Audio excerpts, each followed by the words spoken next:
За улмаар сонин сайхан юу байна? Ойрд бүр тагчиг байгаад байсан хаагур юу хийж юм? Тий тагчиг байгаа юм байхгүй. Би ер нь бол болж байгаа асуудлууд одоо энэ туулын урдны заммаас ахуулаад ерөнхийлөгч өргөн барьсан улсын хурлын гишүүний эргүүлэн дэх хууль гэл бүгдэн дээр нь л ер нь дуурж байгаа. Өөрийнхөө постуудыг хийгээл сошиал медиа дээр юм аягаал явж байгаа. Тэгээ бас бид хэд чинь нөгөө бүтэн жил скандал донд явцсан. Тэгэл өстой үйл явдлаас үйл явдлын хооронд жил өнгөрч бизнес гэсэндээ айгүй хүнд нөхцөл байдал руу орж байгаа.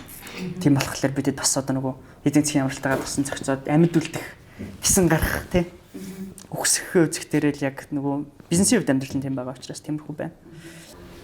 Тэгтээ ер нь нөгөө нэг нийгмийн идэвхтэй байх, дуутай байх ер нь хэцүү байна уу? Тэгэл нөгөө дуурахгүй ажиллахгүй дуурчлахгүй тий яасан ч хараалх болно. Түрүүн би бас нөгөө Виано би өнөөдөр амар царамтай байна гэдгсэн чинь тэгээ бас яг одоо царайлаг болчиход ирэх юм бол маслал болчихоо сууж явах юм бол нөгөөдөг чинь баячиж тэгээ танаа тэгээ одоо ингээ харагдахаар бас гаднаас нь бүглээд царамтай яасан гэдэг он тэгээд одоо яач члахгүй гэдэг шиг угсаал тийм л байх. Гэхдээ нөгөө хил амтанд дасцсан учраас бас гайгүй л дээ. Дээрэс нь угаасаа дуугаа бай гэхээр дуугаа чадахгүй байгаа. Тийм дуугаа бай гэхэлэр огт дуугаа уусаа чадахгүй. Тэгээд бүр яг хүчлээд дуурчхлаар яг үннийг хэлэхэд өмнөхөө бодвол хамаагүй одоо үзэгчд танигдалт тийм импакт явуулт ч гэсэндээ өөр болцсон. Ер нь арай нөгөө өсцөн гэх юм уу тэгээд тийм болохоор бас яг дугарлаа гэхэд жоохон хариуцлагатай юм дээр яг тал болгоноор харж ийж тэгээ бас өөрсдийнхөө нөөцийг тооцоолох хэрэгтэй байна. Яг үнэндээ одоо бид хэд одоо маа ажлынхан яг нэг юм скандал руу дахиад орж чадахгүй дахиад нэг одоо юу гэдэг тий сэдв барьж аваад хөлөө гэхэд тэрний айцтай байгаа юг ачааллын дэлгүүл гэдэг. Тэрнээс биш яг айгаад хач маалх л та. Алзал. Тэгэл үжнэ. Яа шодрог үнэн ялна. Тэгээ ер нь нөгөө нэг сүлт асуудал үүснээс хойш яриа өвөг бах те энэ тэнд ороог бах те. Зөндөө ороод тах шүү дээ. Тийм үү? Лууснаас хойш. Тийм. Чутгалууснаас хойш ороог бах те. Тэр тэгтээ ер нь яасан? Яг бид тэрийг хутгалуусны дараа нэг орсон IC дээр нэг ярьцлага өгсөн мөлөө. Тийм. Тэгээд яг юу ер нь болсон процессыг хэлээ. Шүүхийн асуудлыг шийдэг ярьсан. Тийм явсан тэгээд тэр чинь хүн чинь өөрөө дөрөв хүүхэдтэй нэ тэрэг л. Тэгэл яг ялчгүй л нөгөө юу гэдгийг санаандгүй тэ согтун хүний санаандгүй хэрэгэл болсон. Гэхдээ тэр нөгөө хүмүүс юм гаргахлаар төлөвшүүлэх гэж үзээд байгаа. Шууд улс төрийн захиалга махалга гэл тэ. Яг улс төрийн импакт бол байсан тэрний ямар импакт вэ гэхлээр нөгөө бүтэн жил хийцэн ингээд намайг харлуулах кампайн бол тэр хүнийг намайг хардаг, таньдаг, үзий яддаг болгоцсон л байсан. Тэгэл тэр ууран дээр нь лифтэнд таарсан моментн дээр ингээд хоорондоо муудалцал над руу төрүүлж тэрнээс болж уурлал ингээд тэр лифтнээс бочоод дуудал лифтнээс босны дараа ингээд. Тэгэхээр мэдээллийн нөгөө буруу манипуляц хийх амар мэдээллийн манипуляцыг амар өндөр зөвтэй айгүй юм зохион байгуулалттай хийдэг байсан юм лээ. Би тэгэл дараа нь тэр нөгөө эсрэг талын гэх юм уу те оффист нь ажиллаж байсан хүмүүстэй чсэндээ ганц нэг тааралцсан. Манай үеийн залуучууд бас байж идэг юм билээ шүү дээ. Тэгэл тэгэхэд өөр 7 хоногийн л амар өндөр дүнтэй мөнгө аваад мэдээ бичээл гүтгэл. Тэгэл айгүй өндөр ачаалттай ажиллаад сууцгааж идэв юм билээ шүү дээ. Тэгээд чамаг одоо тэхийн гол зорилго нь юу байх вэ? Гэхдээ яг зөвхөн намайг чүшилтэй энэ чинь нөө сэдвээ төрж ярьж байгаа шүү дээ. Одоо тэр чинь яг үнэндээ нэг л одоо ч явж байгаа нэг артын намын хоорондох 200 дон бидэд бол яг өөрсдийнхөө одоо санаачлагаар хийж исэн акц аль нэг зодооных нь хөшүүрэг болгож ашиглагдсан юм шиг одоо зураг дурж байгаа. Гэхдээ мэдээч тодорхой хэмжээнд нөлөөлсөн. Яг тодорхой хэмжээнд биш маш том нөлөө үзүүлсэн. Гэхдээ бид эдийн зорилго аль нэг талд нь угаасаа анханасаа байгаагүй. Тэр нь одоо ч гэсэн харагдж байгаа. Хүч хамхан гэдэг чигсаалтай холбоотой дэмжиж оролцсон баг бүх хүн одоо энэ улсын хурлын гишүүний эргүүлэн дэх хуулийн эсрэг байгаа. Тэ ерөнхийлөгчийн институцийн хамгийн их бушилж байгаа энэ хуулийн эсрэг байгаа.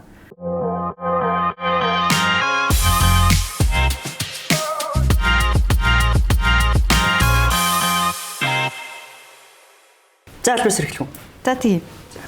Ер нь ингээ бид нар өнөөдөр энэ аягийг ингээ харуул аяг гэж харна эсвэл нөгөө өөр өнцгөөс нь харуул бас өөр харагдана. Тэг ер нь юмыг аль өнцгөөс харах вэ гэдэг бол аягүй чухал.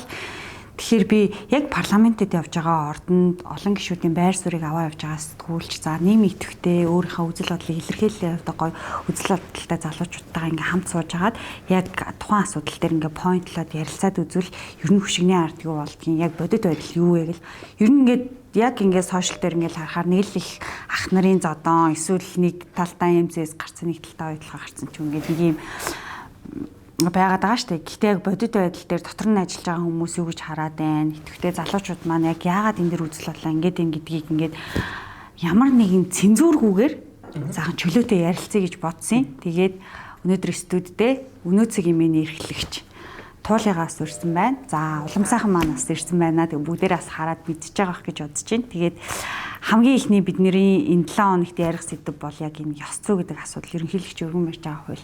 Нэг талаас ерөнхийлөгчийн институт энэ хуулийг баталтал нь өргөн барина гэдэг ийм мэдээлэл одоо хийлээ шүү дээ сая ерөнхийлөгч. Ер нь ёс зүйтэй байх тийм хэцүү юу? Үгүй одоо яагаад хэцүү гэдэг хамгийн ихний асуудал нь болохоор химжих нэгж байхгүй. Химжих ийм одоо маа энийг ёс зүй гэж хэлнэ гэж хийчих сав байхгүй. Тэ ёс зүйтэйг нэг савнд ёс зүйгүйг нэг савнд одоо ингээд ерөнхийлөгчийн тэр хуулиар бол ёс зүйтэй энэ аяган дотор байх хэрэгтэй ёс зүйг нь бол энэ аягнаас гадна байх хэрэгтэй гэдэг нэг сав руу чих гээд шүү дээ. Ёс зүй хэм хэмжээд өрчих гэж байгаа юм. Юу гэж? Хууль бол ингээд байх хэрэгтэй. Одоо магадгүй улсын хурлын гишүүн тэ хариуцлага тусдаг ямар нэгэн систем байх хэрэгтэй. Гэхдээ тэр хамгийн тодорхой байх хэрэгтэй. Тэгээд тэрийг өргөн барьж байгаа институт болоод дэмжиж байгаа хүмүүс хоёрт бид нэр одоо итгэх үү гэдэг бол амар том асуудал. Итгэвчүүл яг гэдэг үнэхээр парламентын дархлаа унах гэдэг юм. Үнэхээр яхан засаг үүсч гол асуудал нь одоо энэ Нямбатрын асуудал дээр ч тэр одоо энэ ерөнхийлөгчийн хуулийн асуудал дээр ч тэр гол асуудал нь бид нар бидэхгүй байхгүй. Мэдэхгүй учраас тэрийг хийж болохгүй. Одоо эн чинь нэг юм мөрөөдөө тоглоом тоглодог шиг битэлж болохгүй шүү дээ. Эн чинь одоо мөрөө тавьж болохгүй шүү дээ. Одоо парламентын дархлаа унжиж магадгүй, хурцж магадгүй тийм. Ерөнхийлөгч хэлсэндээ хурцж магадгүй, хүрхгүй ч магадгүй гэж болохгүй байхгүй, итгэж болохгүй. Байгалийн үнэлгээнд хийгдээгүй юм чинь анханасаа хийгдээгүй байгалийн үнэлгээнд дээр туулгаал аюултай ч гэж хэлж болохгүй, аюулгүй ч хэлж болохгүй. Тэгээ бид нөр унтны усаараа бит хийх юм. Тэ?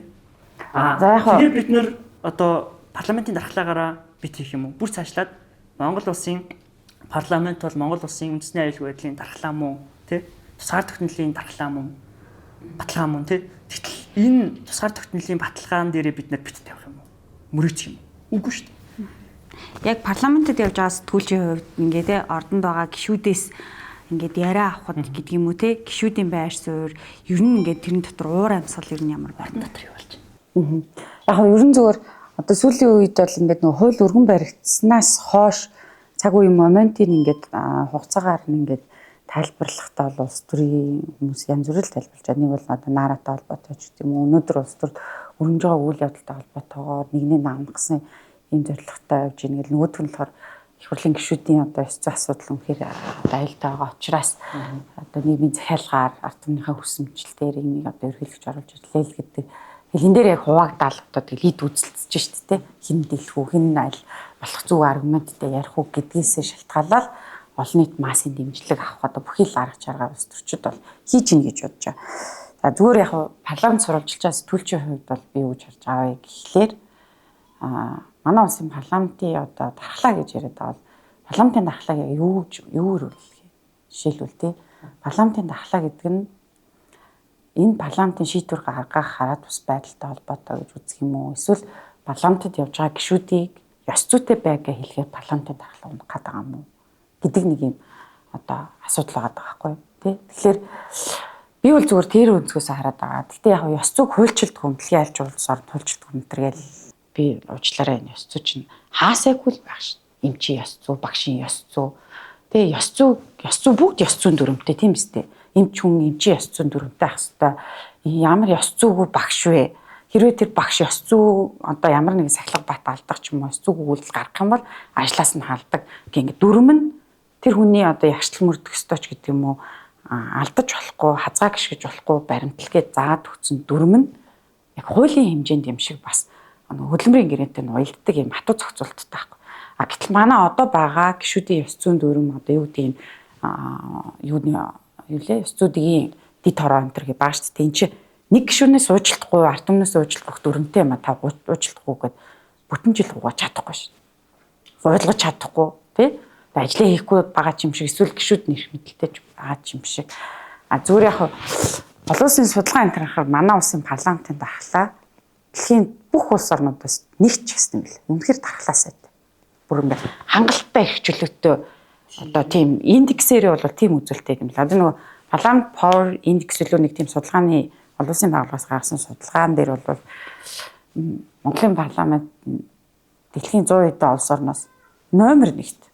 Үгүй үнэхээр одоо жаргацсан парламентын гишүүдтэй л гэж би бодож байгаа. Тийм. Яг гоо зөв одоо гишүүд нь ч гэсэн хүмүүс нь ч гэсэн шалгах баг. Тэгээ би бол одоо улсын хурлын гишүүн гэдэг ажлын байр чинь бол яг одоо юу гэдэг нь төлөөллийн субъект байгаад байгаа юм. Нэгдүгээрт, хоёрдугаарт иргэдээ сонгогдоод байгаа юм. Гуравдугаарт төрийн эрх барих дээд байгууллага байгаад байгаа юм.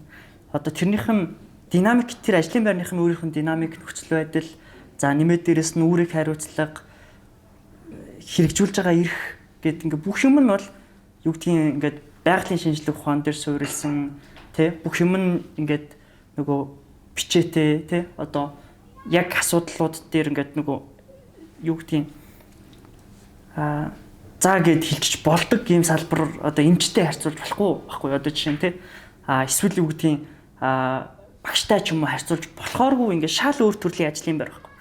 Тэгээд энэ хүмүүстэй хариуцлага ярих гэж байгаа бол одоо ингээд тэр хариуцлагыг ярьж байгаа субъект нь дахиад дотроос байгаад. Ер нь ингээд нөгөө парламентт байгаа эрх мэдлийг парламентээс өөр нэмээд дээрэс нь цөөн хүн рүү өгөх гээд байгаа. Цөөн хүний бүлэг рүү өгөх гээд байгаа тухайд л яриад.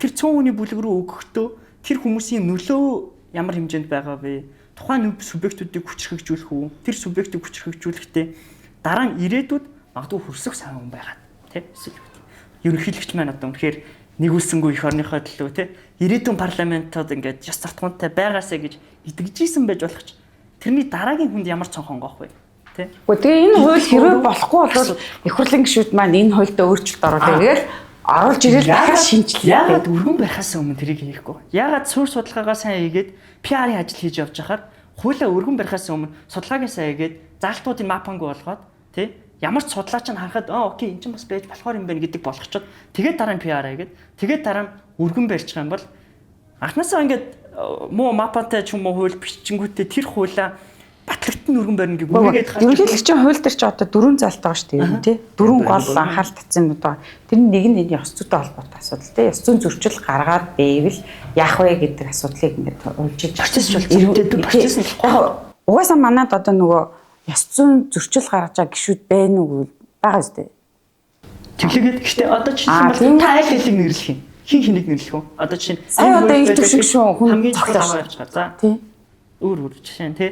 Тэгм хин энийг авч явахын гэдгийг та харж байгаа үнцэг, миний харж байгаа үнцэг хоёр өөр шүү дээ. Тийм л дээ. Тийм. Тэгэнгүүт энийг одоо жишээлх юм бол бүх ард түмний одоо ингэж ард түмэн хүсэж байгаа юм байна. Ард түмэн хүсэж байгааг хин шийдэд байгаа тий. Магадгүй ерөнхийлөгч талдаа байгаа трол багийн комментуудыг ард түмэн гэж авч үзэх юм. Эсвэл Отгонбаатарын гаргаж ирээд шилтэж агсаж байгаа их чиг ард түмэн гэд бидэнд ард түмний хүсэж байгаа хууль юм чинь явах ёстой гэж бодох юм уу? Эсвэл ерөнхийлөгчийг сонгосон нийт ард түмний 38% 41% варчлуу ерөнхийлөгч 21 он сонгогдсон байна. Тэ? Сонгуулийн нас нэрэгт. Тэнгүүт энэ 41%-ийг өөрөө бидэд парламентээс одоо илүү дээр нь тавиад тэ? Бүх ард түмний сонгогдож байгаа төлөөлөлт учраас гээд ард түмэн гэж үсэх юм. Энэ ерөөсөө арай дээр доор тавих гэж юу юм? Дээр доор тавих асуудал биш юм шиг байна.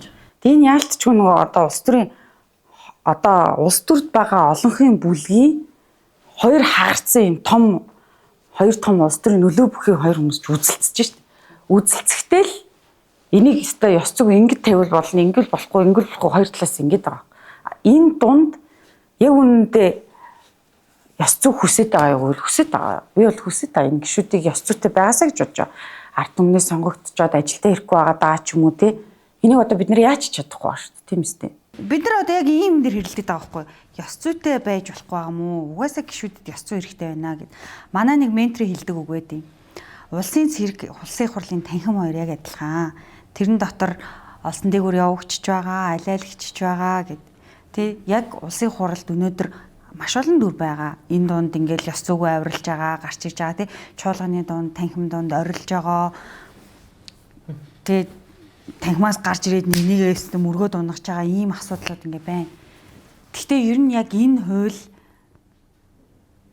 яг яах гэж ямар зорилготой оруулж ирээд байгаа. Үнэхээр ерөнхийлөгчийн хуулийг оруулж ирснээрээ хаацсгалтай болох гээд байгаа юм уу? Энэ хууль орж ирэхгүй байгаагаараа ингээ ёс зүг хамгийн харамсалтай нь энэ хуулийг яаж батлах вэ гэдэг нь тэр гişүдэд бүр их юм. Энэ хууль батлагдсанараа энд байгаа 126 хүний ёс суртахуун тий ингээд нэг юм байгаа байдлын суур хүмүүжил бүх юм ингээд засагдчих юм уу? Тэг яг ингэ зорилго нь яг юу вэ гэдэг дээр яг юу гэж бодож байна. Би одоо жишээ нь оюун эрдэнэ гэдэг хүнийг бол одоо улсын хурлын гишүүнээсээ өгөөд тий тэгээ шийдвэр асуудал нь одоо шийдэгдээгүй шүү дээ тий АТГ нь өөрийнх нь талд дүгнэлт гаргаад явцсан шүү дээ. Тэгээ ийм байхад зүүн асуудал нь одоо тий одоо энэ асуудлаасаа болоод одоо өргөдлөө өгж жоод тий ажилласаа буужгаад ёс зүйтэй бол тий тэгээд шалгуулад шорондоо авсаа гэж бодож байгаа. Одоо миний хүслээр болдог бол тийм одоо юм мөрөөдөл ертөнцийн. Гэхдээ чиний шүүл дээр бол гэж юм. Одоо тийм. Гэхдээ бас нөгөө үнэхээр шүүхээр ороод тэр нь үнэн зөв бол шүү дээ тийм. Гэхдээ одоо би нараа гэдэг чинь улсын хурлын гишүүнтэй баймааргүй. Би ч гэсэн баймаар. Гэхдээ тэгж хүслээгээд би энэ хууль батлагдаад энэ хуулиар яваасаа гэж бол хүсэхгүй.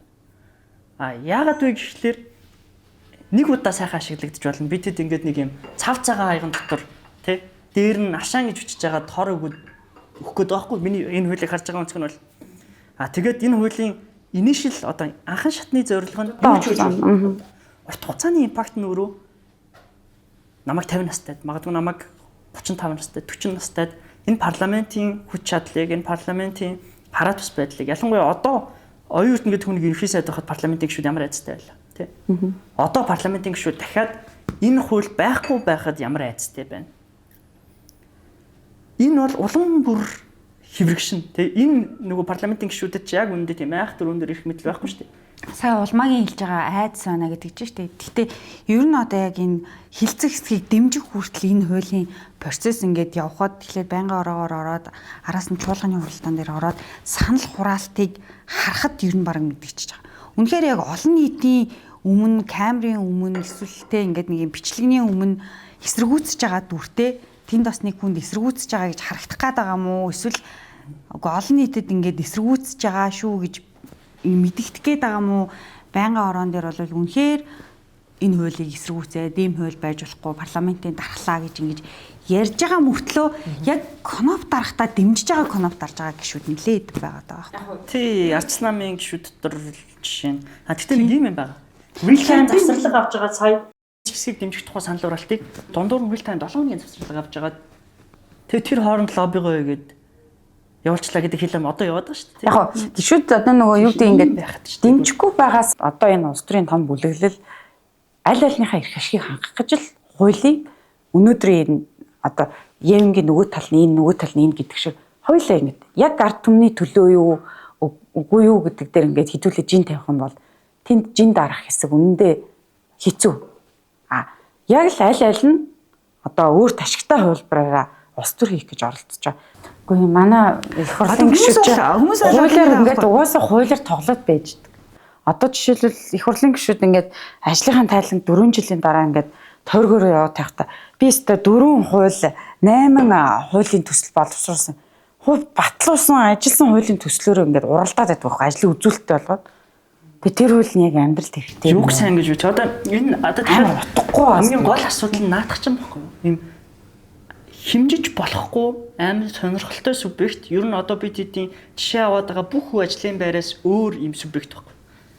Ажлын ямар хуулийг яаж санаачилсныг сайн гэж үзье. Ямар хуулийг сайн санаачлаа. Бүр огт хууль санаачлаагүй юу нэ дандаа зөв талтай конопод зөв тал гэдэг нь одоо магадгүй тий. Ингээд одоо тийм тал гэж байна. Шийдвэр гаргах тийм. Шийдвэр гаргалтыг амар зөв шийдвэрүүд гаргаад ивчихсэн үнийг муу байлаа гэж үзэх юм уу тий. Эсвэл 100-аас 100 эрцэндээ суугаад 100-аас 100 эрцэндээ суугаад тэгсэн ирнэ дандаа эх орноо хорлоод исэн үнийг сайн ажилласан гэж үзэх юм уу гэдэг. KPI гэж тавьж боломжгүй ийм субъекттэй субъекттэр бид нар KPI тавиад магадгүй одоо юу гэдгийг эрх зүйн хэмжээ тавиад тэр эрх зүйн хэмжээгээр мань нөхрийг хос босч хаях шийдэх гээд байгаа байхгүй. Тэгчээд тэрнийх нь процесс нь дандаа ингээд эргэлзээтэй. Хусагдж байгаа гişүүд нь хусагдах байх. Болтгүй хосогдөг л тэгээд одоо тэгэнгүүт дахиад одоо эн чинь нэг юм гişүүд хинээ авч үлдэх гэж гişүүд зөрчигдөхгүй байхгүй. Гişүүдийн ирэх юусоо зөрчигдөд байгаа даа биш. Урт хугацаанд хідэн сонгогчийн ирэх алагдахгүй, хідэн сонгогчийн ирэх өөрөө өгөх вэ байхгүй. Тэр хүмүүсийн чинь сонгоод гаргаад ирсэн тойлроосон ч хугацаанд буцаад ингэхгүй. Урт хугацаанд аягүй сайн чанартай гişүүдтэй болохгүй. Тэр эрэг талаас нь байж болохгүй. Дахиад одоо чи ингээ ааштай. Парламентын нөлөө гэсэн аягүй нэг бас тийм. Гүг энэ 32 гэдэг байна. 32-ыг бүрдүүлж байгаа хэн бүрдүүлж байгаа? 32-ыг бүрдүүлж чадчих байгаа юм уу? 32-ыг бүрдүүлж чадчихлаас одоо ингээд практик нь юу байгаа юм? Бид нар ингээд бодъё л доо. Сая ардын нам нэгтэлтэй зодонгүй байхдаа 32-ыг ийзэл бүрдүүлж ялла шүү дээ. Тийм үү? Бүх түүхэндээ тийм. Тэгээд бид нар тэр одоо хагараад байгаа болохоос ш ирээдүйд эн чинь эвлэх байхгүй юу? Хамгийн хурдан ийм нэгдэлтэй болдог намд бид нар тийм ирээдүйн түүхэндээ ч тийм байх намд бид нар юм бол тэр үед хүчин өгөх гээд байгаа байхгүй юу да. Тэгээ бид нар одоогийн шиг ийм сөрөг хүчинтэй байх юм уу дараа нь яг зөвдөгтэй улмаагийн ярьж байгаа. 32 хүчин өгөх гэж байгаа. 28 дээр магадгүй заан ялвал одоо тэр хилээд багтаад байгаа шиг ядаг магадгүй тийм 32 дээр байх юм 36 дээр байх юм. Тэгээ тийм эвтэй газар нь бид нар ингээд ийм зангидагдсан тий. Суприм лидертэй болчихдог шүү дээ. Тэгээд тэнцээгүй хоорондоо агралтаагүй хүчний тэнцвэр нь байхгүй үед гүлгшиг бүгд чимээгүй болдог ийм нам дотор бид нар дахиад 3-2-оор бүртгэлдэг тий. Тийм нам дотор бид нар буцаагаад маа ингээд одоо сөрөг хүчний татдаг эрх мэдлийг өгөх юм уу тий. Тэр ойртоход сонгогчд яс суртахууны зөрчилгээд хийх чинь хүнээр тэр хүн гаргаж болно, тэр хүнээр гаргуулж болно. Яс суртахуун яс зүй хоёр өөр ихгүй. Одоо тэгтээ дахиад яаж хольж тайлбарлах яаж зөвлөснгийг яс суртахуун хий. Тэгээд тэрний ялгаа нь байна шүү дээ. Яс зүй гэдэг чинь өөрөө код дүрмтэй. Яс суртахуун бол хэцүү шүү дээ.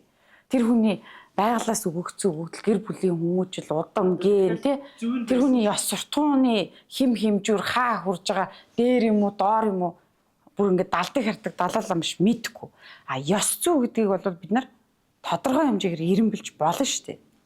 Би бол тийм байна. Ирэмблэж байгаа бол тэрийг хуулиндаа анханаас нь ирэмблээд оруулах. Тэр дүрмийг л хэрэгжүүлж байна. Гэтэ яг одоо энэ бол нөгөө хууль техникийн өргөн барих гэдэг субъектэд өгөх ганцхан мессеж байгаа. Тэр нь бол үнэхээр одоо ийм одоо юу гэдэг процесс бидэнд хэрэгтэй.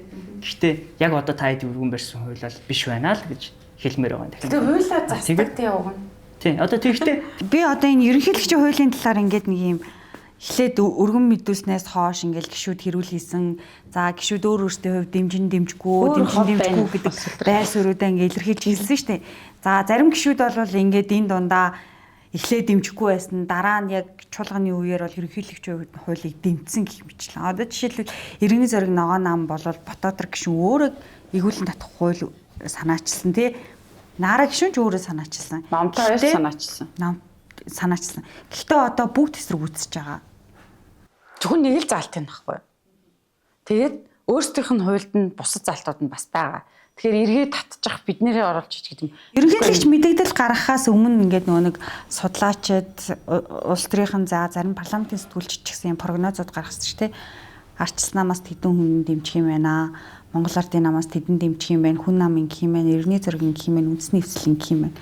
Гэхдээ намын бүлгүүдийн гаргасан бүх шийдвэр хурлын чуулганаас орохоос өмнө ерөнхийлөгчүүлийг дэмжээгүй. Бүх хуулийн өмнө хайрцаглагддаг улс төрчтэй. Тэгээд яг хөө тийм энэ бол ингээд хайрцагласан шүү дээ. Хүнийг санал нэгдээд байгаа. Би одоо сүлбэрээд одоо юу мэрийн одоо үнэхээр үзий ядчихин заяа. Үнэхээр шорондоо хатаасаа гэж хүсэж байгаа. Гэхдээ хариуцлага тооцогдосоо гэж хүсэж байгаа. Дургуйна гэдэг чинь бүх үед дургуй гэсэн үг шүү дээ. Яг энэ асуудал дээр илэрхийлж байгаа байр суурь хилээд байгаа юм нь тэр хүний амнаас л гараад байгаа болохоос биш. Тэр хүний амнаас л гараад байгаа болохоос биш. Одоо мост цан чарваатын одоо яасан хэлний курс юм уу одоо мэдхгүй те нийт өдөртний сургууль юм уу төгсөн төгсөөгүй ч хамаагүй төгсөөгүй юм болохоор энэ үний чи яриад байгаа аргументууд нь нөгөө үнэхээр одоо олон нийтийн талд итгэлээ авахын тулд яриад байгаа одоо улсын хурлын гишүүн оюун эрдэнэ бол аюу таалагддаг те ерөнхийдөө оюун эрдэнэ л зяад барайсан бол те өнөөдрийн нөгөө илэрхийлж байгаа байр суурь шүү энийг одоо тастаж аваад лээ ойлгоно та энийг хасаа гэхдээ та хоёлаа ерөнхийлөгчийн мэдээллийг үтсэн тий. Яг түүхчдийн форум дээр үг хэлээд дуусаад яг төгсгөл хэсгийнхаа эндрийг ашиглаад яг нийт зориулж үг хэлсэн шүү дээ. Тэр үг жишээлбэл Одоо энийг бол би дахиад ингэж public speaking-ийн хувьд presidential level public speaking гэж хэлмээр байна. Илтгэх чадрын хувьд яг ерөнхийлөгчийн хэмжээний илтгэх чадвар амар гоё юм, сайн илтгэл. Аргументийн хувьд маш сул аргумент. Яг тэр нөгөө ёс зүйтэй холбоотой тий хуулаа бүшилж байгаа, хуулаа дэмжиж байгаа аргументууд маш сул аргументууд. Бүгд хамгийн энгийн юм нацагдах боломжтой.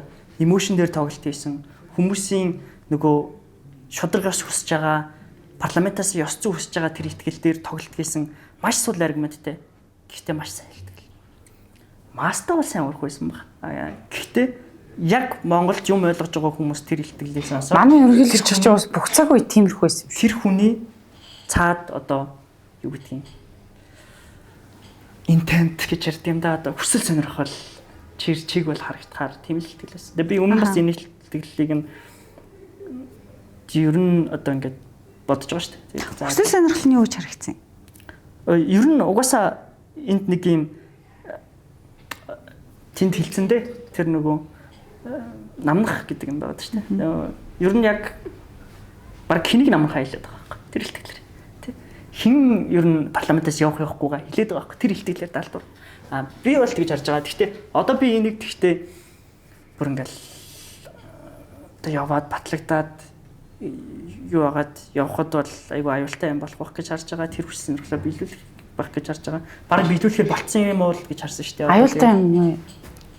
Тэгэд энэ одоо бүх улс төрчид ганцаараа нэг хөрөлсөхөөс тийм амар айгаад байгаа нь юм шилтгаантай байт юм лөө. Тэгтээ нөгөө энэ улс төрч нар чинь янз бүрийн ярилцлаганд орохоор төлхөөр гэж яриад байдаг. Харин тийм. Мэдгүй би одоо нарийн реактор сайн мэдгүй байна одоо.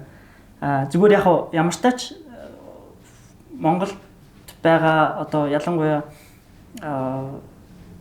эрх зүйн судалгааны ажлууд дээр бол манай прокурорын институцийн бие даасан байдал.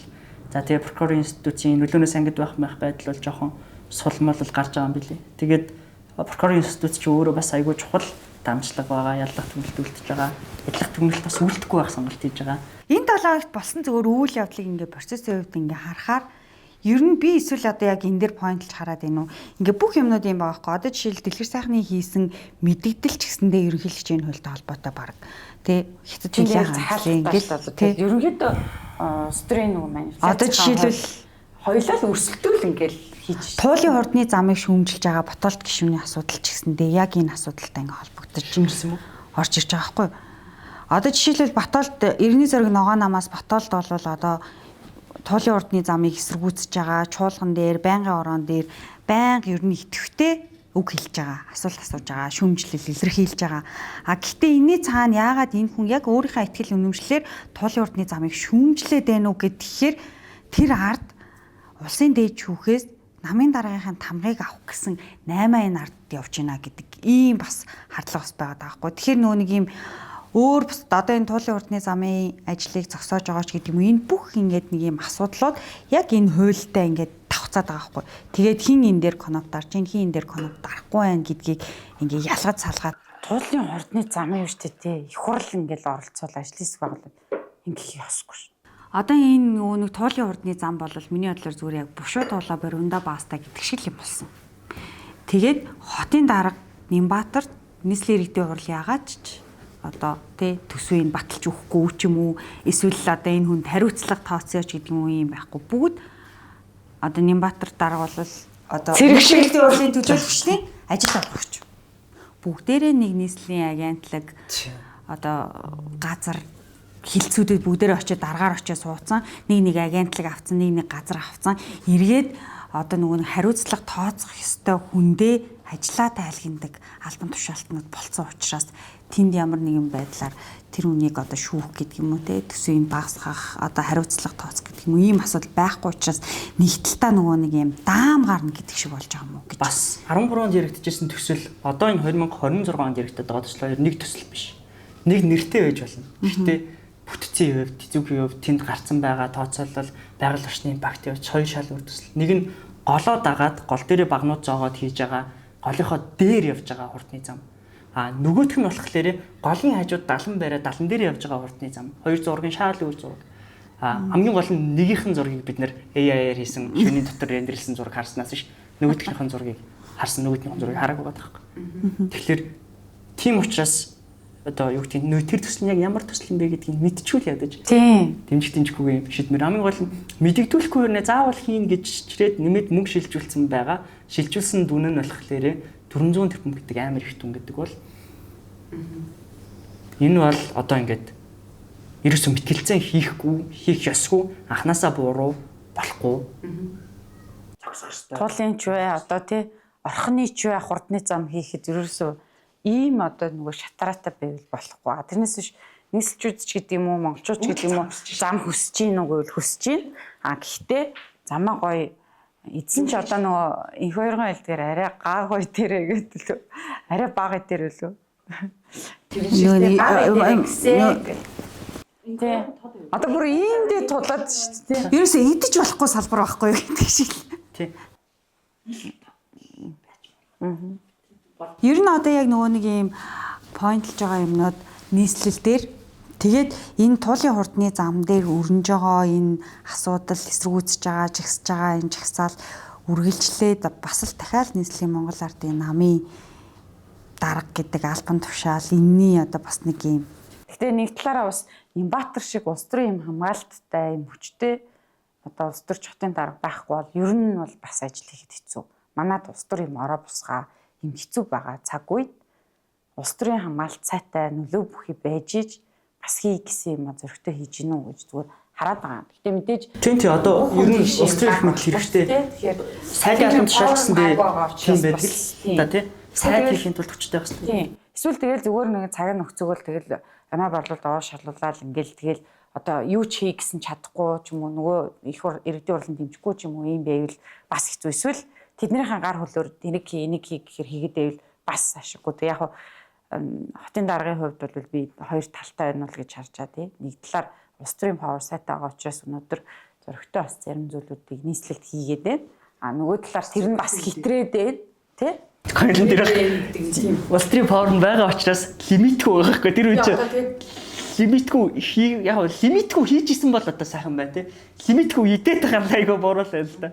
Тийм учраас би нэг энэ ёс зүй дээр ирсэн. Өсвөр дээр ирсэн гэж бодоо. Гэтэ мэдгүй би одоо юу гэдэг хүрэлцэх болохоор ч гэдэг юм уу эсвэл ингэж байгаа ч гэдэг юм надад бол тийм байхгүй. Зүгээр би бас ингэж үнэхээр ёс зүй шаардмаар байгаа байхгүй. Шаардаад. Гэтэ ер нь бол яг хуу ёс зүй одоо болдог юм байл шүү дээ бас. Цаад одоо ингээ хүсэлт бол юм байгаа хгүй. Үнэхээр тэ чуулганы танхимд орилж харлаа тэ нэг парламент тэгээд лайвдаад элдв янзын хараал өнгийн хэрэг тэр танхимдаа тэгэлтэй одоо гуйж байна. Нэг улсын хурлын гишүүн гарч ирэл нёгийгээ барьж авч задуулаа. Би улсын хурлын гишүүн чи бол нийслэлийн нэгмүү төлөөлөгч үү гэдэг ийм байдлаас тэ нөгөө гахаа илүү эрэхтэй шүү гэдэг байдлаас нэгнийгээ гарч ирээд мөргөж унаадаг, цохиж унаадаг. Тэгээд тэр нь өөрөө баг ир хүн гэдэг ийм цензуртэй байна. Тэр амар муухайсаа. Тэр нэр ямар санагдсан ч Тэгээ одоо хамгийн гол нь нэг irony одоо ийм нэг амар имэгнэлтэй дүр зургийг та бүхэн анзаарч байна уу? Одоо бид ингээ яриад байгаа ёс зүйн проблем байна шүү дээ. Тэр ёс зүйн проблемыг өмнө нь яг үйлцэн хүн нь өөрөө энэ ёс зүйтэй хуулигаа өргөн бариад байгаа ерөнхийлөгч байх. Тэгээ эн чинь өөрөө огцроод явсан шүү. Огцроод явахаас гадна тэр хүн одоо ингээд нэг асуудал байгаа. Огцроод явсараа өмнө нь шүү дээ гэмт хэрэг толгой тийм шүү дээ. Огцроод явсан байхгүй юу? Зодоо ингээд огцроод явсан. Зодоо хийснээс болоод өөрөө ажиллаа өгөөд одоо ингээд огцроод явсан. Өмнө нь шүү дээ Ёо Баатар сайхан ингээд боловсролын сайд байсан шүү дээ. Авилга албан тушаалын хэрэг толбогдоод шүүхээс гимбурутаа тогтоогдоод ингэнгүүт гэхдээ тэр чинь дээд шүүхэр биш шүү. Дээд шүүхэр биш байсан те. Миний санаж байгаагаар бол тэгэнгүүт тэр хүн чинь тодорхой юм чи шүүхийн шийдвэр гарчаад би ингээ шүүхээс буруутгагдаад ял авчаад ээжиж парламентын танхимд суух надад ёс зүйгүй санагдаад байна. Тийм учраас би одоо чуулганыхаа хуралд ирж сууч чаддаггүй гэж хэлээд чуулганыхаа хуралд ирээгүй. Тэгээд энэ хүн шалгуулад ингээ явсан тий. Иргэд тэр хүн тэгээд хяналттай байгаад иргэд өөрсдөө хяналттай байвал ингээд өөрөө огцроо явчих болно. Тийм ингээ явчихдаг бол одоо хамаа тийм болдог юм шүү. Тийм. Тэгэхээр одоо харин нөгөө нэг юм парламентод гарч байгаа. Одоо парламентын одоо ингээл яриад байгаа шүү дээ. Шүнэ арх уулаал гин тий. Өрөөндөө согтуу ингэж явж байгаа гişүүн болгоны өрөөнд татаж ороод агсан тавилаа, алгатлаа, нүүр амруу, нариг цацлаа гэл ингээл яриад байна. Гэхдээ ингээ бид нар нөгөө энэ нэмийг ингээ сонсоод тахаар яг энэ хууль өргөн барихтаа зэрэгцээд яг энэ олон ийм ёс зүйн асуудлууд ингээ гарч ирээд за одоо бараг ингээ ээгүүлэн татах хууль нь батлагдчихлаа одоо ашиг иймэрхүү гişүүд ингээ хол байж үлдсэдэг нэг юм яг ийм их төвшин асуудлуудыг одоо хэвлэл мэдээллийн байгууллагууд илүү хайлтлаад магадгүй баг. Тийм, магадгүй л байна. Тийм гардаг л байсан шүү дээ. Тийм, магадгүй баг. Одоо энэ хөлтэй илүү хайлт. Тийм, манайх бол тгээггүй. Тийм, манайх бол тгээггүй шүү гэдэг байхгүй. Гэхдээ яг ингээд бүх юм ингээд бас тэгж бас харж болохгүй. Гэхдээ би бол арт юм үзэгчид ингээд амар юм гоё жигнэжидэг дүнгээ тавьж идэг гэж боддог. Сошиал дээр бичиж байгаа ч юм уу, тэрийг шеэрлж байгаа, доор нь хараал өрөөл бичиж байгаа хүмүүс бүх арт түмнийг эзэж төлөвлөж чаддаггүй. Эцсийн бүлэгтээ сонгуулахад ухаантар түмэн дундуур нь тэгсгээд хасах гураа тавиад явуулдаг шүү. Биднэрт би бол тэрэнд найдаж байгаа. Нөгөө талаар энэ саяны энэ нөгөө зодон биш тийм мөрөгдөг их төвшин гişүний. Энэ дээр би тэгж бодсон. Хоёр их хурлын гişүн хоорондоо зодтолоход одоо хамаал заяа. Зүгээр их хурлын гişүн хүний өөдөөс муухай харьцлаа гэд доод албан тушаалтнаа ч юм уу ингэ цогж байгаа. Тэгээд хамгийн гол нь уур хүргээд байгаа хүн тэрнийх нь хажууд байгаа хүнийг цохоод ингээд яаж унгаах вүлээ? Татаж унгаах вүлээ тий. Нэг миг би шилдэж унгаах тий. Тэгээ ингэж байгаа нь бол надад жоохон ёс зүйгүй санагдсан. Одоо ёс зүйн тухай яриул. Жишээлбэл би ингээд иргэдийн хурлын төлөөлөгч ч юм уу одоо нэг агент засаг дарга ч юм уу нэг одоо хүн байлаа гэж бодоход намайг нэг эмгтэг гişүн чи 0 орчоод ирлээ гэж их хурлын гишүүний өдөөс одоо тий хэдэрлээ гэд намайг алгадаа хийчих юм бол яах вэ? Одоо төрүүлээ яах вэ?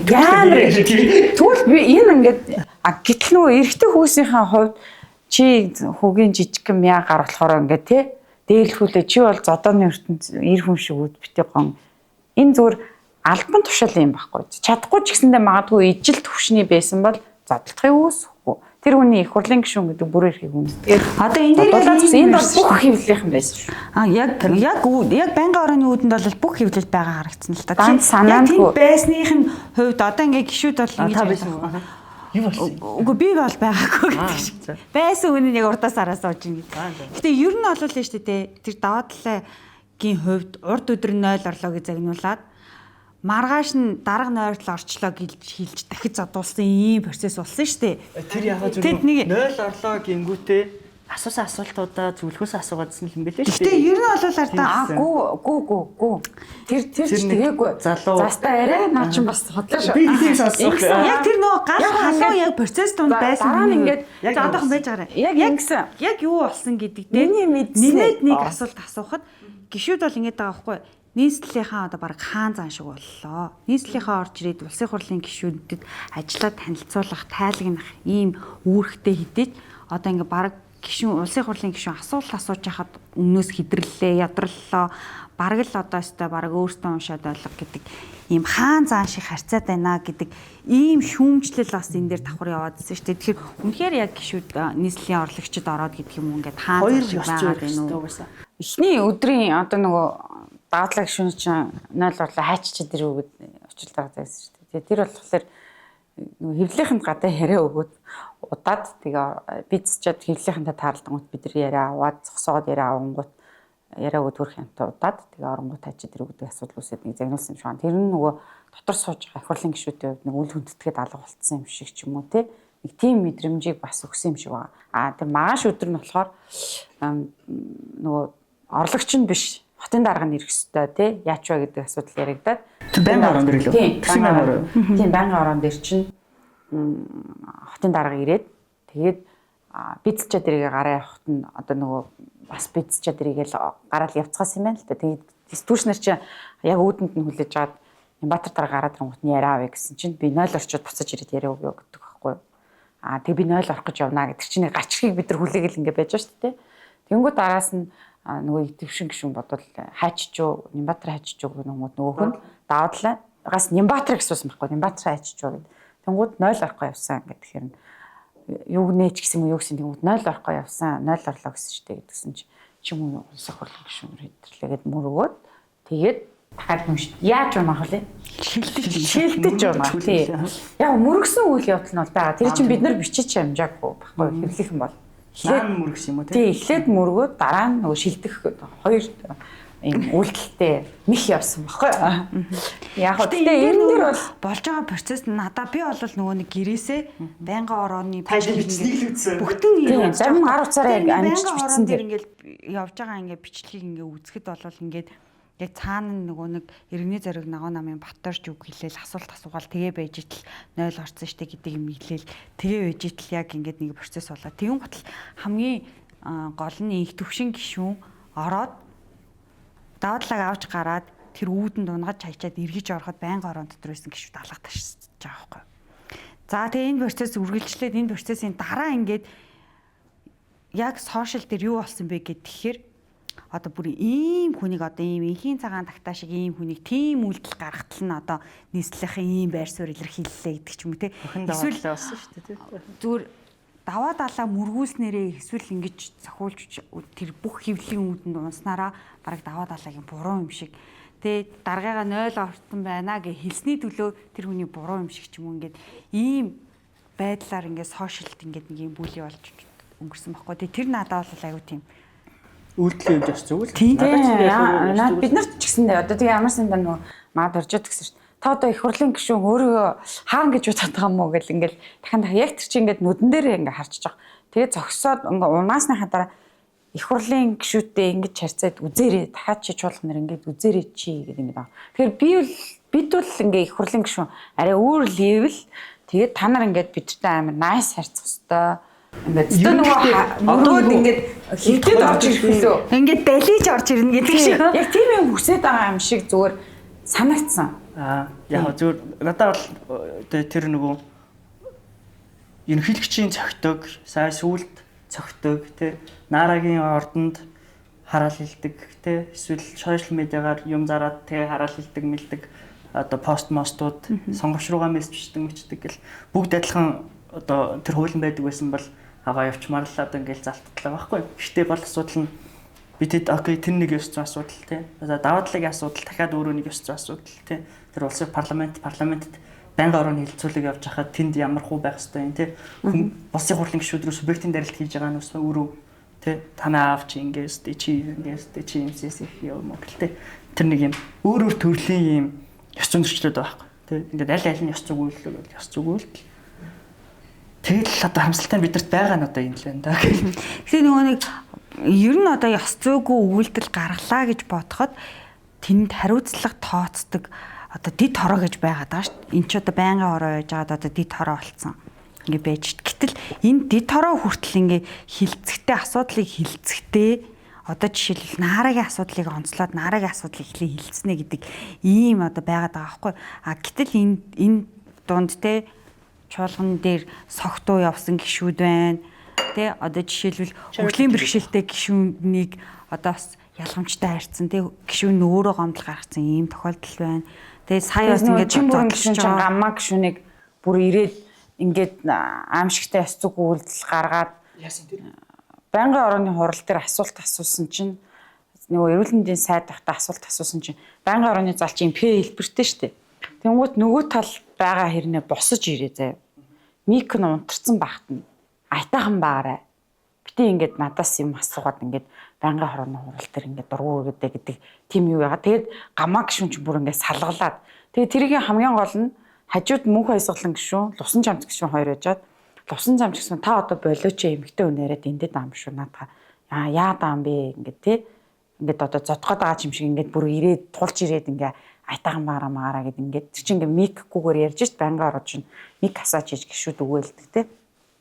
Тэгээ тийм үйл явдал болсон. Тэгээ тэрийг лусан чамч гэсэн жишээлбэл би нүдэрээ харсан. Тэгээ бүр аргаа бараад би болооч гэдэг шаардлага тэр хүн тавьсан. Тэгжиж зогсоод ингэ явсан. Магадгүй би тэгж хэлээгүй бол юу болохыг би таашгүй гэж байгаа. Гэтэл мөнх баясгалан гişүн та яг хажууд нь суужсэн юу гэсний сонсно гэсэн. Би хараагүй би мэдээгүй гэж байгаа байхгүй. Тэгээ эн чинь нөгөө нэг гэхдээ яг мэдээгүй хараагүй байж болно те. Ямар нэгэн байдлаар гэрч болохыг хүсэхгүй ч юм уу юу ч хийж болно. Гэхдээ бид нар бол нөгөө яг үүдэнд нь хүлээж аваад ингээд тэр чин байнгын орооны хурлын одоо заалны микрофон хизээ камер хаашаа ямар палан руу яах бидний хүслээр болдоггүй шүү дээ. Хэрвээ болоод тэр ингээд бүх юм бичигдсэн байгаа учраас тэр ингээд шүүгээ харах юм бол тэр хүн тэр холоос П хэлбэрийн ширээнээс босож ирээд эмэгтэй гишүүн рүү ингэж байгаа үйлдэлийг ингээ харах юм бол ёс зүйн дэд тороо нэг хилцэл явуучих хэвээр. Тэгэхэд гамаа гişүнийг гомлоо гаргацсан л байгаа байхгүй. Гаргацсан. Тэгээ бид нарт бүр хэвлэлд яриа өгсөн. Энэ надад ингээд амьдралынхаа туршид авсан хамгийн аимшигтай. Би бүр ингээд 50 байж чаддгүй. Би яах ёстой вэ гэж бодлоо сая ингээд салгалаад нэг яриа өгсөж санаж байна уу? Тэгээ ер нь бол одоо төсөв хилдэж явах үед саран жолоон гишүүн бол хөглийн бэрхшээлтэй иргэдийн тэтгэмжийг нэмэх асуудлыг яг ярьжсэн байхгүй.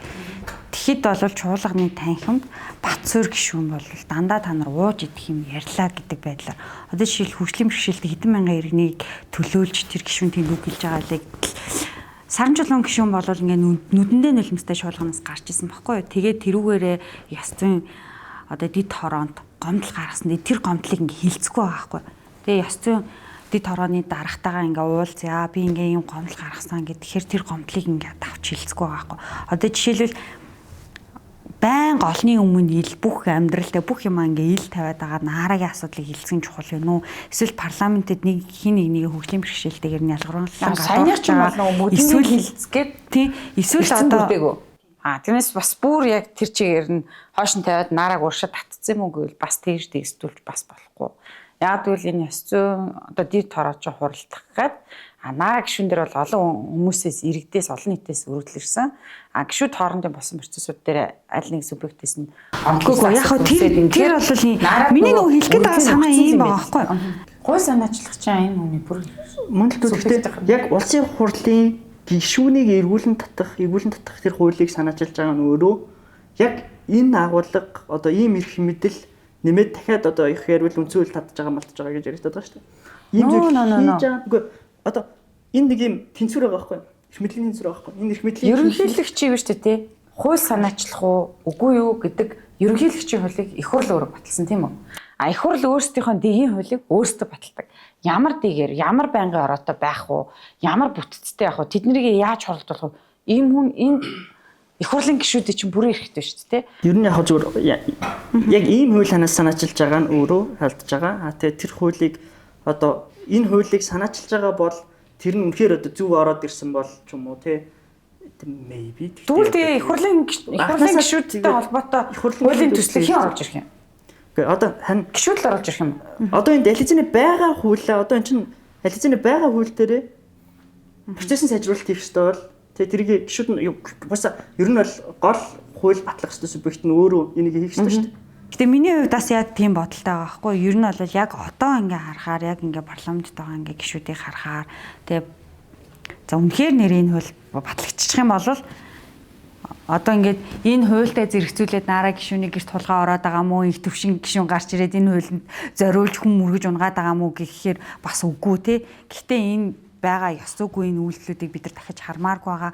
Ард түмч гэсэн энэ ёс зүйн хүмүүсүүдээстэй ингээд салмаар байгаа боловч энийг заавал хуульчлах гэдэг юм уу те. Энэ ёс зүйгээр нь хуульчлах. Тэгээд эргээд хамгийн гол нь миний зүгээр нэг юм нь намын даргын гарт одоо энэ чагсаалтын гишүүн гэдэг анх удаа бүрдэж байгаа парламентын 126 гишүүний чагсаалтаар орж ирж байгаа гишүүд үг хэлэх хэрэггүй болноо. Цаашлаад тэд нар хүний одоо хин нэг намын даргын гэдэг юм уу те хүслээр аль нэг хуулийн төсөл дээр дэмжиж конопт ардаг өөрийнхөө үзэл бодол те өөрийнхөө одоо нэг юм зүйлээр үнэт зүйлийг хадгалж байж чадахгүй болно гэдэг. Хүн энэ хуулиар гэвэл би хизээч үгүй гэж хэлнэ. Яг одоогийн байдлаар намын даргын эрх мэдэлтэй хин эрх мэдэлтэй байгаагийнхаа талд улс төрчид ажиллаж байгаа. Бүх цаг үе тийм байсан. Өнөөдөр ч тийм. Хэрвээ ерөнхийлөгчийн эргүүлэн татах хууль батлагдангууд ерөнхийлөгч эрх мэдэлтэй болоод бүхэн ерөнхийлөгчийн талд гарч ийн үгүй. Улс төрд одоо жишээлбэл учрал намын дарга болонгууд учрлын одоо павер нэмэгдэл явчихаа. Гişүүд одоо аль тэр тал руугаа саналаа өгдөг ч юм уу те. Тэгэл нэг тийм энэ хууль байхгүй байснараа өнөөдөр жагсаалтын гишүүд эрхчлөөтэйгээр үгээ хэлээд байна үгүй шүү дээ. Оюурдны үед орж ирсэнгүүд нь оюурдныхаа тал амар баясгалангийн одоо юу гэдгийг сүлжээгээр ч юм уу танил талаар улс төрд орж ирсэн бол амар баясгалангийнхаа тал хөрс улс төрд хөтлөж оруулж ирсэн бол хөрс үхийнхаа талд ч гэдэг үү тийм. Тэгэхээр бүгд тийм байгаа гэж нэг дүүрсээс хэлж болохгүй. Яг дийлэнх нь тийм байгаа. Гэхдээ бүгд тийм байгаа гэж хэлж болохгүй. Ягаад тэнд ганц нэг бүлэглэл байгаа нэтрэ гэдэг бүгдийг мэдчихэл байгаа л да. Гэхдээ бас нэг юм асуух ярихад тэгж хуульчлаад одоо жишээлбэл хэнийг татахгүй тий одоо чинь наара гэж яриад байгаа. Тэгтэл наара гэдэг гишүүнийг чинь сая одоо бүгд мэдж байгаа шүү дээ. Ногоо нам гэдэг намыг яг үндэ тэр хүн PR-дад гаргаад ирлээ шүү дээ. Наара гэдэг хүнийг сонгосон сонгогчдын тоос чинь амар сайхан гэдэг хүнийг сонгосон сонгогчдын тоос хэд дэх хийх гэж. Тийм. Гэтэл бид одоо хинэн ард нь өөрсдөө энэ тогтолцоог хийсэн. Хамгийн гол асуудал нь бид нар дахиад тэр хүмүүсийн саналыг 28 онд дахиад энэ хүмүүсэнд өнгөд явах хэрэгтэй байхгүй. Тэр болтол энэ хүмүүс байгаад одоо ингээд ажиллаа хийгээд тэр хүмүүсийн 4 жилээр нөхцөл эрх мэдлийг хэрэгжүүлээд би бол одоо дуусгах хэрэгтэй гэж харж байгаа байхгүй. Тэгээд одоо нөгөө арт түмний одоо тэр хүсэл сонирхол гэдэг юмыг бид нар тодорхойлох байгаа бол бас арай л өөр зургаас харах хэрэгтэй байх гэж бодож байгаа. Тэгээд бас арт түмний ямар хүсэл зоригтой байгааг ерөнхийлөгч мэдэхгүй, нэг парламентын гишүүн мэдэхгүй, энэ сууж байгаа гурлаач бас мэдэхгүй шүү дээ. Тэгэхээр одоо ингээд талбай тойроод ингээд хэд хэдэн жигсаал биш тий. Энэ жигсаалууд тэг таад ер нь юу гэж харж байна? Тэгвэл тэрсэн харахыг ч үстэй. Сонсгож үстэй. Жигсаал мэдгүй хийн гэдэг нь өөрөө юу вэ? Сүүдрийн засгийн газар байгуулахыг юу гэж харж байна? Тийм яагаад нөгөө би сүүдрийн засгийн газар гэдэг үг хошин шугнаас л харсан. Яг тэгээ тухайн үед ч бас яг тийм орчтөр явдаг байсан юм билээ л тээ. Тэгтээ зүгээр нөгөө сонгуулийн мөрөө хөтөлбөр болгож өөртөж өөрсдөө энэ засгийн газартай ажиллана гэж одоо улс төрийн намыг танилцуулдаг одоо шиг юм болов гэж үгүй мэдэхгүй. Тэр шиг байвал одоо болж л байна. Хамаагүй шүү дээ тэр хүний одоо улс төрийн намын улс төрчих нөөцлөг. Одоо жишээлбэл энэ 7 хоногт бол одоо бид нар харин тийм байгаа байхгүй. Ордон дотор нэг засгийн газартай, орны гадна нэг засгийн газартай боллоо шүү дээ. Жижиг ийм намууд улс төрийн одоо тодорхой ийм хөдөлгөөний үед гэх юм уу те улс төрийн нэг ийм хагаллын үед аль талд нь ямар нэгэн байдлаар ажиллаж байгаа вэ гэдэг ч юм. Нэг тийм ажил хийж байгаа л процесс явж байгаа. Тийм хүмүүс ашигтай байж болно. Энэ байр суурь чинь хүмүүсийг нөгөө жижиг намуудад итгэлийг айгүй багсгаж байгаа. Тийм магадгүй тийм гэхдээ тийм байгаа ба. Тэгээ энэ үйл явцаасаа бас боожоод яг жинхэнэ зорилготой хүрэхээр хүчрхийг нам гарч ирэхийг бас таашгүй.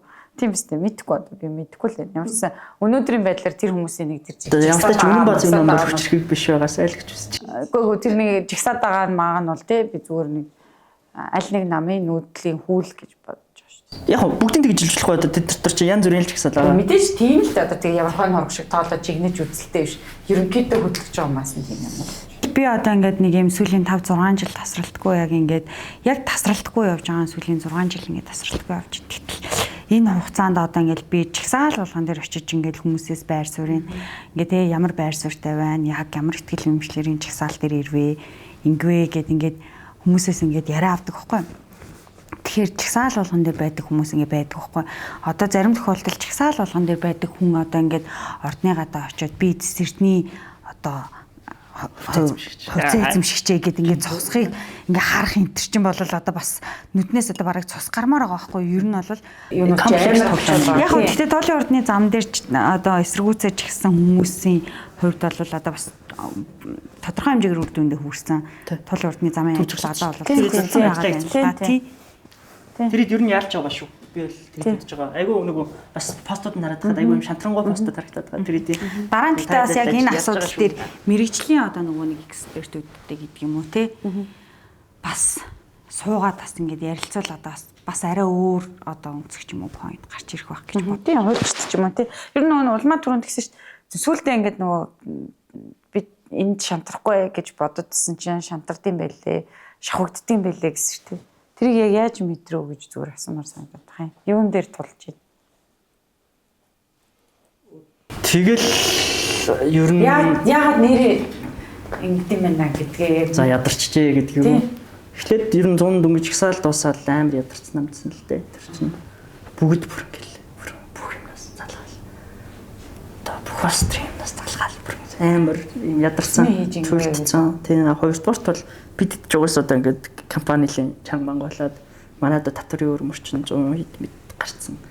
Тэгэл одоо сая бас хавар нэг данс ах дээр туллаа штэ амруулан байгуулгууд. Манай хацсандээ тэр дунд нь орсон. Тэгэл санхүүгийн хувьд те. За тэгээд бие махбодын хувьд ядарсан. Тэгээд сэтгэл зүйн хувьд дахиад ядарч байгаа. Тэгэл тэр нөгөө тоглоосны дараа ч гэсэндээ яг имлэгт сэрж хахад тэр чинь гэрийнхний нүд те. Яг ингээд намайг сахиж байгаа ээжийн ингээд харц.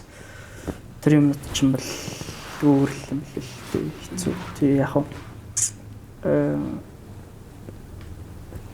тэр үед бол үнэхээр бодсон би ингээл одоо хоёр амтай ч юм шигтэй эсвэл дуусахгүй энержитэй ч юм шигтэй. Тийм их цаг хугацаатай ч юм шиг. Мөнгөтэй ч юм шиг ингээл юунд санаа зовхгүй ингээл чигээр хараад яваад идэг. Яг үүндээ ард нь байгаа гэр бүл яаж санаа зовж байгаа, яаж нойргон хонж байгаа. Тэ? Хамт ажиллаж байгаа хүмүүс нь яаж санхүүгээр охирж байгаа юм. Чамаг дэмжиж байгаа найзууд найзууд бас яаж шиг одоо ингээ бие махбод төрөө юугаараа ингээ охирч ядарч байгаа юм бэ гэдгийг бодхолоор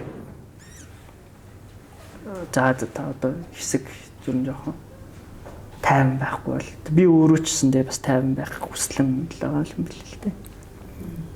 Тэгээд нэг юу акцгээд орохлоор чинь түүний ч өстө бүх талаар нь оролцдог шүү дээ. Тийм болох л. Харин улс төрийн юм байхгүй. Би ийм болохоор энэ ерөнхийлөгчийн эргүүлэн татах хууль энэ ёс зүй гэдгийг энэ хуульчилж байгаа энэ нөхцөл байдалтай эвлэрэхгүй байхгүй. Ямар нэгэн байдлаар заалтгүйгээр одоо ингээд нэг юм элдв янзаараа оролдоно гэдэг юм уу те ямар нэгэн байдлаар хүмүүс гэсэн үйлчлээд наа хуультай хуульгүй чи. Яг хөө мэдгүй юм гэхдээ яг хөө тийм. Гэхдээ ер нь нөгөө нэг бүр үйлчлээд байгаа ч гэсэн бүр илүү. Одоо жишээлбэл одоо яг ийм байдлаар одоо ингээд сошиалор дүүжилдэг те итгэхгүй байгаа шүүхтэй хүн цаадтал гэж хэлдэг ийм сошиалтай ийм нөхцөл байдал дээр бид нэр яг энэ эрхийг ингээд хүчих юм бол магадгүй за өнөөдөр ингээд бидний ингээ үзээ ядаад байгаа ёс зүг байна гэж хэлээд байгаа гişүүд яг магадгүй те татагдчих мэдхийн. Гэтэл дараа нь магадгүй маргааш энэ чагсаалтаар орж ирж байгаа энэ ингэж үзэл бодлоо илэрхийлж байгаа энэ хүмүүс маань үзэл бодлоо илэрхийлэхгүйгээр хин нэгний карманд хин нэгний үгээр коноп дардаг болоод ингээд ингэчих юм бол тэр өдөр одоо бид нарыг яг ямар үр дүн хүлээх вэ гэдэг. Магадгүй өнөөдөр бид нар бол энэ парламентаас те ингээд нэг юм аль аль байгаа ч юм уу ингээд ийм хүмүүсээ энэ хуулиар явуулж болох юм те өнөөдөр за одоо те бас ингээд энэ парламентээс энэ л явж ивэл тэгэл дараа бүрдэх парламент дээр гэдэг юм уу те дараагийн одоо чагсаалтаар орж иж байгаа хүмүүс дээр тэ тэр хүмүүс за татчихгүй дээ тэ нэг юм гишүүн болж орж ирчээд одоо ингээд нэг гишүүнийхээ судлалыг ингээд өгчихвээ дээ гэдэг ийм айцаар зүгээр л хин нэгний үгээр байдаг ийм робч хүмүүсийг парламентд суулгах болох үү дээ гэдэг ийм айц бол байна. За тэгээ хай гэсэн шүү дээ. Ер нь бол яг робч байдаг хүмүүс нь байсаар ч байхгүй хүмүүс нь бол ийм хүмүүс одоогийн энэ парламентч байгаа л да. Тэгээд юу ядарч юм байна. Тийм байх тий. Тэр гэхдээ амар ядараад тэгээд буцаад одоо юу гэдэг яаж тайвширч тэр ажиллаад л чинь. Үзүүлээ бол алдахгүй үзэл бодлоо. Тэгээд байр суурь илэрхийлэл байгаа. Зүгээр л амар бичлэг хийж одоо юу яаж юу хал болчихсон нэр тийм. Жохон зориггүй хүчлэгээ болцсон юм уу? Зөв юу зөрөгтэй тэгэл. Хоо ангил хамаагүй юм бат хийсэн ч юм бас биш. Юм бат хийж ягаал юу гэнч ягаал явж л юм л да. Тэгтээ асуудал нь болохоор яг тийм энергигүй л болчиход байна. Яг бүр ингээд одоо бичлэг хийгээл яваал урт гараалч юм тий. Эсвэл чагсаал зохион байгуулаад тэнд дахиад хөтөлбөр боловсруулаад тэгээ бүх юмнууд авсан мэт нөгөө авсан нөгөө кино асууч байна яг үүдэд тийм кино явуулчлаа нөгөө би тэд эдитэн дууссан одоо өнгө дууруу сална тэгтээ дахиад би тэд нөгөө нэг гарчвал тийм муу кино гарвал байнгын муу байна нэг сайн кино гарчвал байнгын сайн байх учраас би тэд жоохон ажиллаа л нөгөө талдаа нөгөө нэг ангитай кино болох нэг л ангитай баримтат кино шүү дээ тийм тэгээд 2 цаг 40 минут байж байгаа. Одоо дахиад ингэ ярьсан чи бүү юм болчиход тэгээд 2 цаг 40 минут байж байгаа. Одоо бидэд цаг 40 руу цаг 50 руу татах гэдэг үзэл. Амар танд юм шүү дээ. Тийм тэгээд татаад эдит нэгээд одоо тэр чин дуусан гут дахиад дуу өнгө гээд тэгээд дахиад нэг хугацаа орно. Бидэд уг сая 4 сарын 25-нд нэг ивент хийж байгаа. Контент каунд тэн дээрээ тэр юу хагаад наа нээж үзүүлэе гэж бодож байсан чинь амжихгүй болоод тэгээ одоо дахиад жоохон сонжил 2 сар марсан. Гэтэ ер нь нөгөө нийгмийн хүлээлт тас өндөр байна. Яг энэ кинон дээр те яг энэ кино яаж бид жоохон айгаад байхгүй муу юм гэдэг те нөгөө хүлээлт өндөр байгаа учраас тэр хэмжээгээрээ бас эртгэн шиг гаргаад эртгэн шиг яаж болохгүй одоо л тэгээд кино яасан бэ гэдэг комментэнд угаасаа тасцсан асууж лаа нэз бид тэгээд бушуудуулаа гэдэг шиг гэж гараад басахгүй. Тийм ээ тийм одоо тэгэл нэр хүнд ингээ бүх юм явж байгаа ч гэсэн кинотой зүг хүлээлт гэдэг. Тэгтээ яг олон удаа хэлсэн нөгөө юу яадаг шиг сонгуулийн лөөр мөвөр бол байхгүй. Гэхдээ яг сонгуул гэдгийг монгол хүн болгон үзээд сонгуулийн насанд хүрэхээр за нэг 2 цаг зарцуулаад үзчихгээд сонгуул гэж юу гэдгийг үнэхээр байл. Яг юу болох вэ гэдгийг яг юу болдог вэ? Хөдөө дотод гадаадд те яаж сонгуулдаг вэ? Юу болдог вэ? Тэгээ сонгуулаар янз бүрийн процессыг олон. Хөдөө 6 олтны явсан мөлөө. 6 газар явсан. 6 дүртэй хөдөө хот гадаад Токиод 1 дүр, Улаанбаатар хотод 2 дүр, Төв аймагт 1 дүр, Орхон аймагт 1 дүр, Эрдэнэ хотод 1 дүр. За ямар ч тач ингээд подкастын маань анхны дугаарт яг цаг заваа гаргаад ирсэн хоёрт маш их баярлалаа. Тэгээ энэ 7 хоногийн хамгийн онцлог сэдэв бол яг аргагүй ерөнхийлөгч өргөн байрсан улсын хурлын гишүүнийг эргүүлэн татах тухай хуулийн төсөл байлаа. Тэгээд энэ хуулийн төсөл дээр энэ улсын хурлын гишүүнийг эргүүлэн татах асуудал энэ ёс зүйг хуульчлахгүй юу эсвэл бүх зүйл ёс зүйн одоо тэгээд өндөрлөг дээр байдаг штэ гэдэг ийм олон талуудын байр суурь байсан. Тэгээд энэ дээр бас ингээд яг парламентэд голдон ажиллаж байгаа сэтгүүлч за тэгээд яг нийгмийн идэвхтэй бас өөрийн гэсэн үзэл бодлоос яг үн цөлөө алдахгүйгээр илэрхийлээ явдаг энэ залуучуудын маань дуу хоолой бас яг энэ асуудал дээр чухал юм болов уу гэж бодоод бас энэ подкаст яг энэ сэдвийн хүрээнд ярьлаа. Тэгээд өөрөөсөө үзэл бодлыг илэрхийлсэн баярлалаа. За баярлалаа. Тэрнээс гадна яриаг үйлцсэн зүйл байна уу? Яг энэ асуудал дээр. Ер нь яг нэг ийм байгаад юм аа. Яг гол поинтны яг ийм учраас би ингэж бодоод байгаамаа гэдэг юм уу? Товчхон хэлвэл. Туулын ордны зам дээр жишээлбэл надад амар чухал нэг поинтыг заавал хэлэх хэрэгтэй. Тэр бол эдийн засаг. Тэгээд ер нь яг одоо амар дэлхийн нийтээр эдийн засгийн амралт орж байгаа. Тэгээд Монгол улсын эдийн засаг одоо цаашаа улам бүр ер нь хэцүү байдал руу орох маш өндөр хандлагатай. Бид нефтийн үнийг хүчээр хязгаарлаад байгаа болохоос дахиад тэнд ер нь бол дарамт нь ирэх бас юмнууд байгаа. Тэгээд энэ нэг эдийн засгийн шок дахиад орно тий. Тэгээд тийм хүнд нөхцөлд бидэд ийм том төслүүдийг тэгээд нэг талын амар өндөр инфлюенстэйгээр оруулж ирж байгаа. Тэгээд энийг яг үнэндээ ил тод улсын хурлын гишүүд хүртэл ярьж чадахгүй байгаа. Тэгээд тэр улс орны нөлөө бол амар өндөр байгаа гэж харж байгаа. Тэгэнгүүт бидэд нөгөө өмнө нь байдаг байсан шиг одоо улс төрийн зориг бас айгүй бага болчихжээ гэж харж байгаа. Тэгэхээр энэ нөгөө эдийн засгийн одоо дэд бүтцийн колониал гэж ярьдаг юм л л дээ. Тэгээд ийм асуудал илүү нөгөө хурц асуудалны ийм асуудал байгаа. Тэгээд энэ рүү бас ер нь орж бүр юм дэлгэнгүй мэтгэлцэн мэд өөрөө үед бол ихтгэлсэн. Тэгээд тэрний илүү чухал. Тэрнээс тэр тоолын бурах асуудал яг хоёр дахь асуудал. Яг энэ эдийн засгийн ер нь бол одоо ингээд бид нэр яг ийм дайнтай тийм ийм нөхцөл байдал дээр шатхууны үн нэмэгч байгаа. Шатхууны үн бол ерөөсө бүх юмны үн шүү дээ. Тэгээ тэр дундаа дизель түвшний үнийг нэмчихэж байгаа хгүй. Тэгэхээр дизель түвш бол бүх юмны үн. Одоо уул уурхай, тариалан бүх юмнууд дизель түвшээр хөдөлдөг. Яг энэ ийм нөхцөл байдал дээр дизелийн үнийг ингээд 3000-аар нэмслүү. Тэ? Ингээд нэмж байгаа энэ нөхцөл байдал дээр бол ингээд нэмж байгаа нь ер нь бол одоо ингээд бид нэр яг ийм эдийн засаг хүндэрж байгаа. Сая 3 дахь өдөр үндэсний статистикийн хорооноос зарлснаар бол манай улсын эдийн засаг 1.4 их 80-аар тасарсан байна гэсэн шүү дээ. Тэгэхээр яг тасарч байгаагүй жил ерөөс байдаггүй. Яг уу гэхдээ тасарна. Гэхдээ өнгөрсөн жил бол 400 хэдэн тэрбумаар тасарчсан байхгүй. Энэ жилийн тухайд 1.4 их 80 гэдэг бол төсөө тодтогоод хинээд байгаа хэдий ч гэсэндээ ийм нөхцөл байдалтай байгаа. Ер нь бол цаашид өнөөдөр бид нар хэдэн төгрөгөөр талхаа авч байгаа үлээ, хэдэн төгрөгөөр кофегаа авч байгаа үлээ, маргааш тэр үн давталтагдах байгаа энэ одоо эдийн засгийн нөхцөл байдал дээр одоо хин нэгэн намын дарга нарын одоо тий эрх баригч намын ах нарын хоорондын зодон хэрүүлний нэгэндээ өс сансан тэгээ тэрнээсээ болоод оруулж ирж байгаа тий болгоморгүй байна уу гэж тий тэгээд энэ нэг асуудал дээр нэг юм хоорондоо нэг ахар шахар хэрүүл хийгээ тэгээд тэн дээрээ нэг юм ингээд баймааргүй байгаа үг нь. Гэхдээ яг одоогийн нөхцөл байдал дээр хурал дээр яг энэ асуудлаас өөр асуудал байхгүй юм шиг хэрэлцэж байгаа учраас бас ярихгүй байх өнгөрөхгүй ийм сэдв учраас өнөөдөр энийг ярьлаа.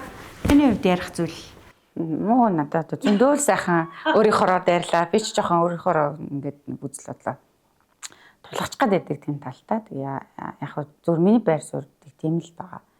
Тэгээд хүн болгоныхтай адилхан байхаа л болов. Тэгээд хүн болго өөрийнхөө тарихаар шүүн тунгаана гэдэг шиг миний харж байгаа үндсэг нэг тиймэрхүү л байгаа. Тэгээд бүх юм ямар миний хар болгоч шүү дээ юм сте. Тэгээд Тийм л надад өөр нэг санал. За баярлалаа. За баярлалаа.